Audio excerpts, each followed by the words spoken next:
Hello students, now I am going to start chapter 9, that is direct and inverse variation. Direct and inverse variation. तो सबसे पहले तो ये सीखेंगे, ये जानेंगे कि what is direct variation and what is inverse variation. ठीक है, तो पहले हम डायरेक्ट वेरिएशन पर बात करते हैं. डायरेक्ट वेरिएशन, डायरेक्ट वेरिएशन, ठीक है, इस पर बात करते हैं. जैसे दो क्वांटिटी एक दूसरे से रिलेटेड हो और एक के बढ़ने से दूसरा बढ़े या एक के बढ़ने से दूसरा, एक के घटने से दूसरा घटे, यानी दोनों में प्रोपोर्शनलिटी का रिलेशन हो.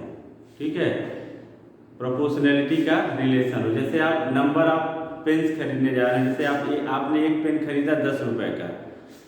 ठीक है, तो एक पेन का आपने 10 रुपये दिया दुकानदार को. जैसे आप 2 पेन खरीदेंगे तो 20 रुपये देंगे, 3 पेन खरीदेंगे तो 30 रुपये देंगे. ठीक है, तो जैसे नंबर ऑफ पेन्स बढ़ रहा है वैसे आपका अमाउंट भी बढ़ रहा है. ठीक है, तो यहाँ पे नंबर ऑफ पेन्स में और अमाउंट में दोनों में क्या है, डायरेक्ट रिलेशन है. एक के बढ़ने से दूसरा बढ़ रहा है तो इसको हम कहेंगे डायरेक्ट वेरिएशन. क्लियर. अच्छा, अगर इनवर्स वेरिएशन की बात करें तो इनवर्स वेरिएशन में एक क्वांटिटी के बढ़ने से दूसरी घटती है, दूसरे के बढ़ने से पहली क्वांटिटी घटती है.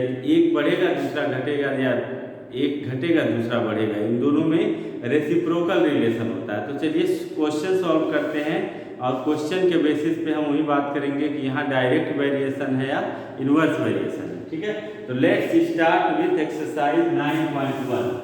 Let's start with exercise 9.1 and the first question is which of the following show direct variation. ठीक है, 5 ऑप्शंस, 5 पार्ट है इसके क्वेश्चन नंबर 1 के. इसमें बताना है कि कहाँ पे डायरेक्ट वेरिएशन है, कहाँ पे डायरेक्ट वेरिएशन नहीं है. तो जैसे फर्स्ट है height of child and his weight as he grow. Child का हाइट उसके वेट के साथ डायरेक्ट वेरिएशन में है कि इनवर्स वेरिएशन में है. तो आप जानते हैं कि जब वेट बढ़ेगा तो हाइट घटेगा, यानी ये डायरेक्ट वेरिएशन नहीं है, तो इसको हम डायरेक्ट वेरिएशन नहीं मानेंगे. ठीक है. Second, distance travelled and time taken by if a car is not moving at uniform speed. Distance travel में और टाइम टेकन में दोनों में जो रिलेशन होता है वो बेसिकली डायरेक्ट रिलेशन होता है, क्योंकि जैसे जैसे आप डिस्टेंस ट्रेवल करेंगे वैसे वैसे टाइम टेकन भी बढ़ेगा. आई बात समझ में. तो इसमें कह रहा है कि कार यूनिफॉर्म स्पीड से मूव नहीं कर रहा है, तो मतलब नॉन यूनिफॉर्म मोशन है. आप जानते होंगे कि नॉन यूनिफॉर्म मोशन में distance travelled in equal interval of time is not same. तो टाइम के साथ डिस्टेंस का जो रिलेशन है वो कांस्टेंट रेट से वेरी नहीं करेगा, वो अलग अलग होगा. जैसे मान लीजिए 5 सेकेंड में 200 मीटर चला, अगले 5 सेकेंड में 300 मीटर चल रहा है. तो यहाँ पे टाइम टेकन और डिस्टेंस ट्रेवल में डायरेक्ट वेरिएशन नहीं होगा. ठीक है. Wages of worker and number of hours per day. Wages of worker और number of hour per day, जितने दिन वर्कर ज़्यादा काम करेगा उसको वेजेज भी ज़्यादा मिलेंगे, यानी यहाँ पे डायरेक्ट वेरिएशन है. The number of student and fee paid by them. जितने नंबर ऑफ स्टूडेंट होंगे उतना ज़्यादा फी पेड होगा, उतना ज़्यादा अमाउंट फी के रूप में रिसीव होगा. तो यहाँ भी डायरेक्ट वेरिएशन है. Number of rainy days x and amount of rainfall on those days. ठीक है, रेनी डे और rainy days and amount of rainfall में भी डायरेक्ट रिलेशन होता है. जितना रेनी डे जितना ज़्यादा होगा, जितने दिन ज़्यादा बारिश होगी, रेनफॉल का अमाउंट उतना ही इंक्रीज होगा, यानी यहाँ भी डायरेक्ट रिलेशन है. ठीक है, चलिए क्वेश्चन नंबर 2 में चलते हैं. क्वेश्चन नंबर 2 का पार्ट ए करते हैं. इसमें क्वेश्चन है in which of the following x is direct variation. दो ए और बी दो पार्ट है इसमें, किसमें, यक्स में डायरेक्ट वेरिएशन है. तो देखिए फर्स्ट में यक्स 5 है तो वाई 15 है, यक्स 8 है तो वाई 24 है, यक्स 9 है तो वाई 27 है, यक्स 11 है तो 33 है. यानी यक्स वाई जो है यक्स के 3 गुने रेट से बढ़ रहा है, तो डायरेक्ट बढ़ रहा है. जब ये 5 है तो 15 हो रहा है, जब 8 है तो 24 हो जा रहा है, जब 9 है 27, यानी 3 गुने रेट से बढ़ रहा है. तो यक्स यक्स के बढ़ने के साथ वाई भी इंक्रीज हो रहा है, इसका मतलब ये डायरेक्ट वेरिएशन है। सेकेंड में देखिए A2 जब यक्स 8 है तो वाई 2 हो जा रहा है, जब यक्स 16 है तो ये 4 हो जा रहा है, जब यक्स 20 है तो 5 हो जा रहा है, जब यक्स 32 है तो 8 हो जा रहा है। यहाँ पे डायरेक्ट वेरिएशन नहीं है क्योंकि एक रेट से ये नहीं बढ़ रहा है। 2 के बाद 4, 4 के बाद 5, 5 के बाद 8, 8 के बाद 15, ठीक है। तो यहाँ पे देखिए दो चीज़ कह सकते हैं, यक्स के साथ वाई भी बढ़ रहा है तो हम डायरेक्ट यहाँ पे मान सकते हैं यक्स बढ़ रहा है तो उसके अकॉर्डिंग वाई भी इंक्रीज हो रहा है। तो जब यक्स और वाई दोनों इंक्रीज हो एक साथ तो वहाँ पे वेरिएशन कैसा होगा, direct variation. Now move on question number 3। Question number 3 में टेबल कंप्लीट करना है, तो ये टेबल आप खुद से करेंगे। 4 पे 60, 8 पे कितना होगा, फिर 12 पे कितना होगा, ठीक है। और डायरेक्ट वेरिएशन में है एक्स और वाई, तो आप देख करके टेबल खुद से सॉल्व करेंगे। Now move on question number 4। मैं सीधे आपको क्वेश्चन नंबर 4 से सॉल्व करके बताता हूँ। क्वेश्चन नंबर 4, क्वेश्चन नंबर 4 में देखिए, Vicky bought 15 notebook for ₹240। How many notebook can you buy for ₹160। तो यहाँ पे आप मनी लिखेंगे, मनी यहाँ पे रुपीज में, इन रुपीज। यहाँ पे number of notebook, number of notebook, number of notebook, ठीक। अब कह रहा है कि money bought 15 notebook for 220, number of notebook is 15 and amount paid is 240, ठीक है। इसी तरह से कह रहा है कि how many notebook can you buy for ₹160। 160 में कितने नोटबुक खरीदेगा, तो हम मान ले रहे हैं कि let x notebook he bought for ₹160, ठीक है। यहाँ मान लीजिए सबसे ऊपर लिख लीजिए, let x notebook can be bought for ₹160। तो 15 नोटबुक का रेट 240 है, तो एक्स नोटबुक का क्या होगा, ठीक है। तो आप जान रहे हैं कि यहाँ पे अमाउंट कम हो रहा है तो नंबर ऑफ नोटबुक भी कम होंगे। क्वेश्चन में डायरेक्ट है, डायरेक्ट रिलेशन है, डायरेक्ट वेरिएशन है। कैसे, 15 नोटबुक 240 में खरीद रहे हैं, तो जब पैसा हम कम खर्च कर रहे हैं, 160 रुपीज़ ही खर्च कर रहे हैं, तो हम कम नोटबुक खरीदेंगे, ठीक है। तो नंबर ऑफ नोटबुक के साथ अमाउंट बढ़ रहा है या घट रहा है, तो हम यहाँ पे डायरेक्ट वेरिएशन कह सकते हैं। तो आप जानते हैं कि डायरेक्ट वेरिएशन में जैसे इसको अगर x1 x2 कह दें, इस वैल्यू को हम x1 कहें, इसको x2 कहें, इसको y1 कहें, ठीक है। या फिर आप इसको ऐसे मान सकते हैं कि मनी, इसको x1 कह दीजिए, इसको x2 कह दीजिए, इसको y1 कह दीजिए और इसको y2 कह दीजिए, ठीक है। क्योंकि ये दोनों अलग अलग क्वांटिटी है, तो इसको x1 x2, इसको y1 y2। अब क्योंकि यहाँ पे डायरेक्ट वेरिएशन है तो लिखेंगे यहाँ पे here direct variation, direct variation, ठीक। और डायरेक्ट वेरिएशन में मैंने आपको एक चीज बताया नहीं, यहाँ पे बता रहा हूँ कि डायरेक्ट वेरिएशन में आप जो रिलेशन लिखेंगे वो कैसे लिखेंगे, x1 upon y1 is equal to x2 upon y2, वैसे लिखेंगे। x1 upon y1 is equal to x2 upon y2। यहाँ x1 देखिए क्या है, 240 अपॉन x1 12, 240 अपॉन y1 क्या है आपका 15 is equal to x2 is 160 and y2 is x। आपको x की वैल्यू फाइंड आउट करनी है। जब आप x कैलकुलेट करेंगे, x इज इक्वल टू, देखिए x यहाँ आएगा, ये यहाँ जाएगा, 160 इंटू 15 अपॉन 240, ठीक है। 240 यहाँ से 0 से 0 कैंसिल, 4 4 जा 16, 4 6 जा 24, ठीक है। 2 3 जा 6 एंड 2 2 जा 4, 3 5 जा 15, ठीक है। 5 2 जा 10, 5 2 जा 10, that is 10 notebook can be bought for ₹160। ठीक है, 15 नोटबुक 240 रुपए के हैं, तो 10 नोटबुक का दाम क्या होगा, 160 रुपए होगा। तो आप यहाँ देख डायरेक्ट वेरिएशन में फार्मूला याद रखिए, x1/y1 is equal to x2/y2, यही यूज करेंगे। क्लियर, चलिए move on the next question. Move on next question.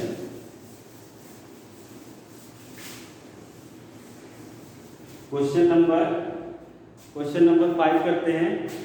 Arushi takes 130 minute to walk a distance 110 meters. How much time will it take to walk a distance of 275 meter. तो यहाँ दो अलग अलग quantity है, time taken और distance travel. तो दो अलग अलग कॉलम बनाते हैं। यहाँ बना लीजिए आप डिस्टेंस ट्रेवल। क्वेश्चन नंबर 5 है डिस्टेंस ट्रेवल मीटर में, और यहाँ पे आप ले लीजिए टाइम टेकन। टाइम किसमें लिया जा रहा है, सेकंड में, नहीं सॉरी मिनट में। Time taken is in minute. Okay, अब क्वांटिटी लिखिए। Arushi walks 130 minute to walk a distance of 110 meter. ठीक है, 110 मीटर डिस्टेंस ट्रेवल करने में इसको 130 मिनट लग गया है। क्लियर, 110 मीटर डिस्टेंस ट्रेवल करने में the time taken is 130 minute. Okay, now how much time will it take to walk distance 275 meter. 275 meter distance travel करने में कितना टाइम लगेगा। तो यहाँ आप मान सकते हैं, ऊपर ही आप लिखेंगे let the time taken is x minute. यही लिख लीजिए, let time taken is x minute. Time taken is x minute. आपको बताया गया है कि ये पहली क्वांटिटी है डिस्टेंस वाली, तो इसको आप x1 या x2 कह देंगे, और यहाँ पे इसको y1 y2 कर देंगे। ठीक है, और आपको बताया गया फार्मूला। अब ये डिस्टेंस, ये फार्मूला आप तब लगाएंगे जब आप ये समझ पाएंगे कि ये डायरेक्ट वेरिएशन में है कि इनवर्स वेरिएशन में। तो आप क्वेश्चन से समझ सकते हैं कि अगर 110 मीटर डिस्टेंस ट्रेवल करने में 130 मिनट लगता है, तो 275 मिनट डिस्टेंस करने में और ज़्यादा टाइम लगेगा। मतलब यहाँ पे डिस्टेंस के बढ़ने से टाइम बढ़ेगा यहाँ पे, इसलिए हम कह सकते हैं कि हियर डायरेक्ट वेरिएशन। ठीक है, तो लिखेंगे हियर डायरेक्ट वेरिएशन। और जब आपको ये पता चल गया कि डायरेक्ट वेरिएशन है, तो आप यहाँ पे फार्मूला अप्लाई कर सकते हैं। Therefore x1/y1 is equal to x2/y2। Value रखिए, x1 की वैल्यू आप देख सकते हैं यहाँ से 110 अपॉन y1 इज, ये y1 की वैल्यू है 130 is equal to x2 is 275 upon y2 को हमने x माना, x की वैल्यू हमको फाइंड आउट करनी है। देयरफॉर x की वैल्यू अगर हमको निकालनी हो तो लिखेंगे 275 इंटू 130 अपॉन 110। ठीक है, 110। ठीक है, तो यहाँ से कैंसिल कर दीजिए, 11 से काटिए, 11 2 जा 22, 11 5 जा 55, 25 इंटू 13, 25 इंटू 13, तो क्या आएगा 25 इंटू 13 करेंगे 250 एंड 75, यानी 325 मिनट। 325 मिनट, ये मल्टीप्लाई करके आप चेक कर लीजिएगा। 325 मिनट मैंने डायरेक्ट मल्टीप्लाई किया, 25 10 जा 250 और 3 बचा 25 3 जा 75, 250 प्लस 75 ऐड करेंगे तो 325 आएगा। क्लियर, ठीक है। तो ये टाइम टेकन इज 325 मिनट। ठीक है, तो आप लिखेंगे therefore the time taken to travel 275 meter is 325 minutes. Okay, चलिए now move on next question,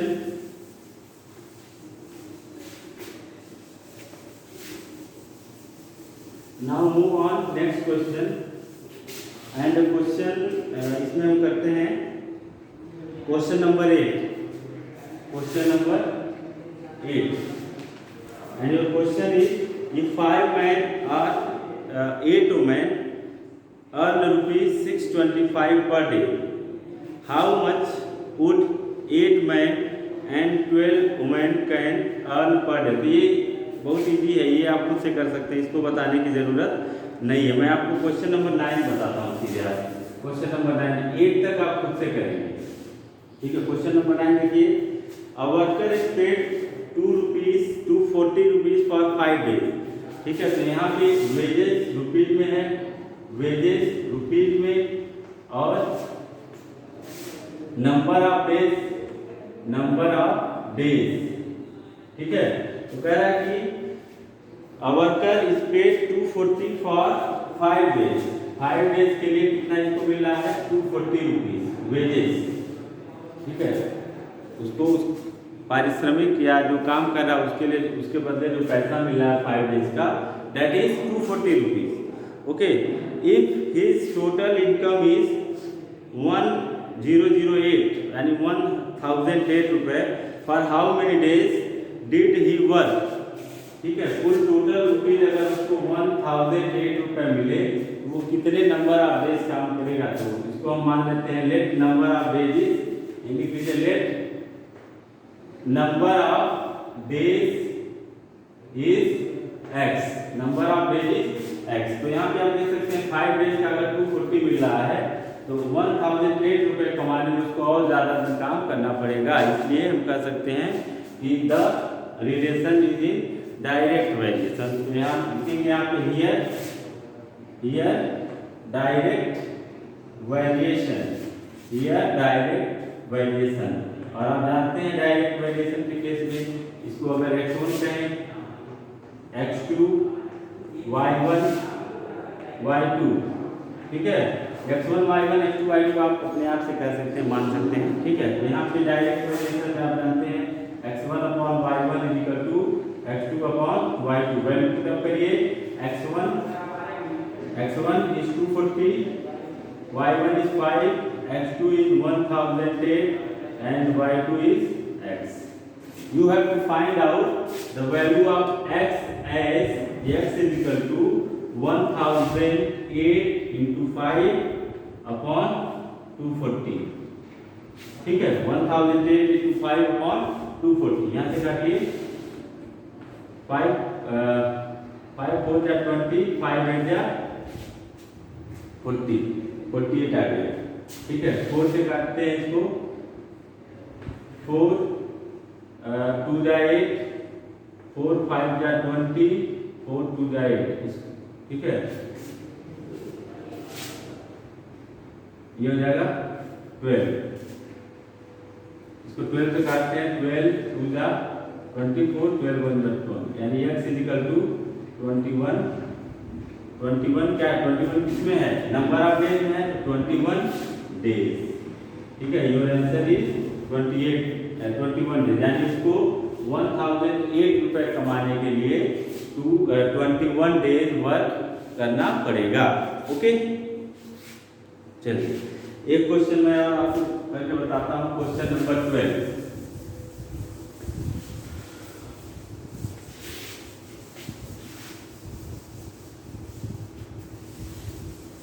exercise 9.1 question number 12, question number 12 देखिए।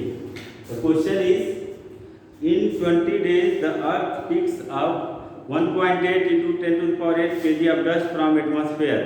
In how many days will it pick up 7.2 into 10 to the power 8 kg of dust, ठीक है। तो 12 days में अर्थ 1.8 into 10 to the power 8 kg dust atmosphere से pickup कर ले रही है, हटा दे रही है, उठा दे रही है, उड़ा ले जा रही है, ठीक है। तो कह रहा है कि 7.2 into 10 to the power 8 kg dust को पिकअप करने में कितना नंबर ऑफ डेज लगेगा, ठीक है। तो मान लीजिए number of days is x. मान ले रहे हैं कि नंबर ऑफ डेज जो 7.2 इंटू 10⁸ kg डस्ट को पिकअप करने में लग रहा है, दैट इज एक्स। तो यहाँ पे दो अलग अलग क्वांटिटी है, ठीक है। पहला अर्थ पिकअप एंड सेकेंड है आपका number of days. Earth pickup and number of days. Earth pickup is 1.8 into 10⁸ kg, ये kg में है, ठीक है। और नंबर ऑफ डेज इसके लिए कितने लग रहे हैं, 12, ठीक है। तो 7.2 इंटू 10⁸ kg अर्थ को पिकअप करने के लिए हमने माना है कि x रेंज लगेंगे। तो आप समझ सकते हैं कि डायरेक्ट वेरिएशन में है या इनवर्स वेरिएशन में है। अगर 12 रेंज में इतना पिकअप कर रहा है तो इतना पिकअप करने के लिए नंबर ऑफ डेज ज़्यादा लगेंगे, क्योंकि ये अमाउंट इससे ज़्यादा है, ठीक है। तो number of earth pickup kg में अगर बढ़ रहा है, मतलब उसको पिकअप करने के लिए नंबर ऑफ डेज भी बढ़ेंगे। तो यानी यहाँ पे हम कह सकते हैं कि डायरेक्ट वेरिएशन है, हियर डायरेक्ट वेरिएशन। तो डायरेक्ट वेरिएशन के केस में आप जानते हैं x1/y1 = x2/y2। तो x1/y1 x1/y1 x2/y2, y2 को हमने x माना है, therefore x अगर कैलकुलेट करें तो लिखेंगे 7.2 इंटू 10⁸ इंटू 12/1.8 इंटू 10⁸, ठीक है, ये आ जाएगा। अब यहाँ से 10⁸ अगर कैंसिल कर दें तो देखिए 84 जा 72, ये 4 टाइम्स जाएगा। अब 4 इंटू 12 दैट इज 48, यानी number of days taken is 48, ठीक है। यानी 7.2 इंटू 10⁸ kg अर्थ को पिकअप करने में एटमॉस्फेयर को 48 डेज वर्क करना पड़ेगा, ठीक है। तो इस तरह से कुछ क्वेश्चंस मैंने सॉल्व किया, बाकी रेस्ट क्वेश्चन आप खुद से करेंगे। और इस तरह एक्सरसाइज 9.1 कवर होता है। 9.2 को हम नेक्स्ट वीडियो में कवर करेंगे। Okay, thank you.